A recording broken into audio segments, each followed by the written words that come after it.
Selamat datang di VH Project. Terima kasih untuk Anda yang telah menyaksikan video kami sebelumnya dan selamat bergabung untuk Anda yang baru saja mengklik video ini. Pablo Escobar merupakan seorang gembong kokain yang sangat terkenal, bahkan hingga saat ini. Escobar dianggap sebagai seorang pengedar narkoba paling sukses yang pernah ada di dunia. Bagaimana fakta menarik tentang Pablo Escobar? Saksikan selengkapnya hanya di VH Project. Yo soy Pablo Emilio Escobar Gaviria.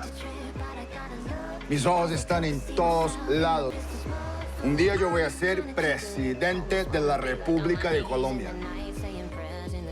Pada awalnya, Pablo Escobar hanyalah pelaku kriminalitas jalanan. Ia dilahirkan di kota Rio Negro, Kolombia, pada tanggal 1 Desember 1949. Setelah kelahiran Escobar, keluarganya pindah ke pinggiran kota Medellin, Kolombia. Sejak masa kanak-kanak, Escobar memang sering terlibat kasus kriminalitas jalanan. Lingkungannya yang keras dan dipenuhi dengan berbagai kasus kriminal membuat masa remaja Escobar juga terpengaruh ke arah yang negatif. Ia pada mulanya hanyalah menjual rokok dan melakukan aksi pencurian kecil. Namun, seiring berjalannya waktu, Escobar mulai melakukan tindakan kriminal yang lebih berat, mulai dari penyelundupan alat elektronik, menjual ganja, hingga beberapa kasus penculikan. Pada akhir tahun 1960-an, kejahatan di beberapa kota di Kolombia meningkat tajam, dan pengedaran kokain semakin marak. Akhirnya, pada era 1970-an, Pablo Escobar juga melibatkan diri dalam mafia kokain yang berpengaruh di Kolombia, yakni Kartel Medellin. Usaha pengedaran narkoba yang ia kerjakan sejak era 1970-an menuai sukses besar. Puluhan hingga ratusan ton kokain ia selundupkan ke berbagai negara di dunia. Raja kokain yang paling berpengaruh. Nama besar Kartel Medellin berbanding lurus dengan nama besar Pablo Escobar. Terbukti, Escobar menjadi raja kokain yang memiliki pengaruh luas dalam bidang perdagangan, mafia kejahatan, ekonomi, hingga dinasti politik Kolombia saat itu. Banyak kalangan yang segan dengan Escobar, terutama kalangan bawah seperti kaum miskin dan orang terlantar. Ia dianggap sebagai Robin Hood-nya Kolombia karena kerap membangun tempat-tempat sosial dan membantu rakyat miskin. Karena pengaruhnya yang begitu kuat di Kolombia, ada banyak mafia kejahatan yang melakukan kerjasama dengan Escobar. Bahkan, pada tahun 1982 silam, Escobar pernah mengajukan diri untuk dilantik dalam anggota Kongres Kolombia, meskipun akhirnya ia gagal.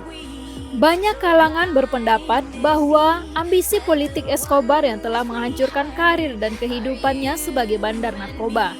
Nyatanya, memang benar, iklim politik di Kolombia saat itu jauh lebih kejam dibandingkan dengan iklim kejahatan yang banyak dilakukan oleh mafia Kolombia. Ia pernah membakar uang sejumlah 2 juta dolar Amerika Serikat atau setara dengan 32 miliar. Kejadian tersebut terjadi pada saat Escobar dan keluarganya berada dalam persembunyian dan pelarian. Pablo Escobar pernah membakar uang dalam jumlah yang fantastis. Pada saat putrinya terserang hipotermia, Escobar segera membakar uangnya agar putrinya tetap selamat. Pada saat itu, Escobar memang sedang berada dalam pelarian karena ia dikejar oleh Interpol dan pihak berwenang internasional lainnya. Kejadian ini disaksikan sendiri oleh putranya yang ia ceritakan dalam wawancara khusus pada tahun 2009 silam. Kekayaan Escobar pada tahun 1990 silam menyentuh angka 30 miliar dolar Amerika Serikat atau sekitar 480 triliun. Jika itu dikonversikan ke zaman sekarang, kekayaan tersebut setara dengan 750 triliun. Bagi seseorang yang menggantungkan usahanya pada bidang kriminal, kekayaan dan kesuksesan Pablo Escobar tentu sangat sulit untuk dilampaui.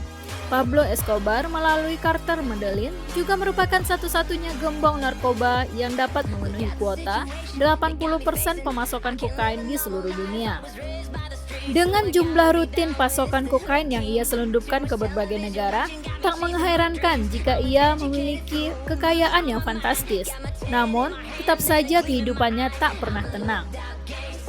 Ia menjadi incaran kelas atas bagi Interpol dan FBI, serta pihak berwajib Amerika lainnya. Bagaimana tidak, Escobar menjadi dalang yang bertanggung jawab terhadap penyelundupan narkoba terbesar yang masuk ke Amerika Serikat dan Meksiko. Pablo Escobar pernah menawarkan bantuan untuk melunasi hutang negara Kolombia.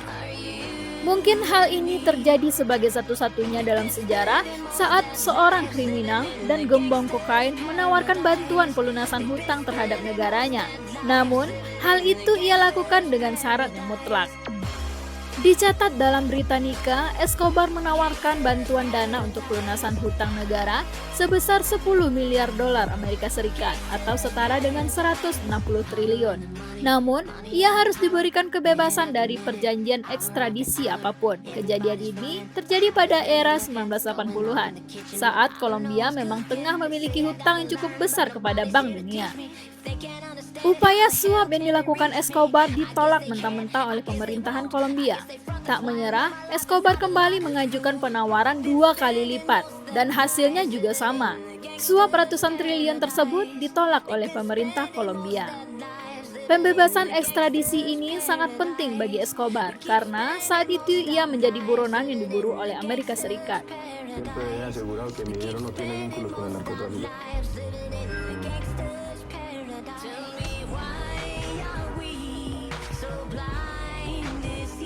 Pemburuan terhadap Raja Kokain Pablo Escobar akhirnya dilakukan secara serius oleh pihak kepolisian Kolombia yang dibantu oleh pihak Amerika Serikat melalui Delta Force.